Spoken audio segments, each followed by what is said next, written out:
c'est très important d'avoir des enseignants de haute qualité.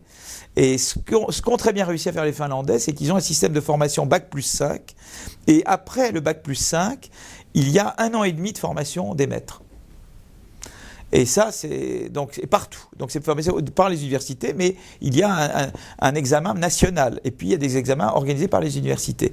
Et puis c'est contrôlé au niveau national en permanence. Donc d'abord, ils ont une très bonne formation des maîtres. Et puis le maître est évalué régulièrement.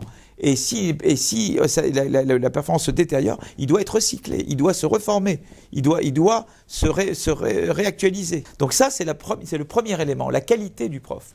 Et d'ailleurs, les professeurs primaires, secondaires, à tous les niveaux en Finlande, sont très respectés. C'est une profession très respectée. Tout va ensemble, évidemment. Ils doivent, eux, mettre un effort important, mais ils jouissent d'une énorme respectabilité. Ça, je crois que ça doit être très important. Il faut un statut de l'enseignant à tous les niveaux en France, et qui aille de pair avec vraiment un souci de la qualité.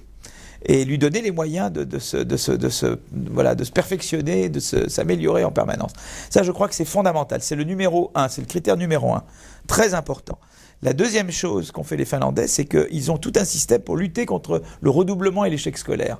C'est-à-dire que les enfants sont suivis individuellement.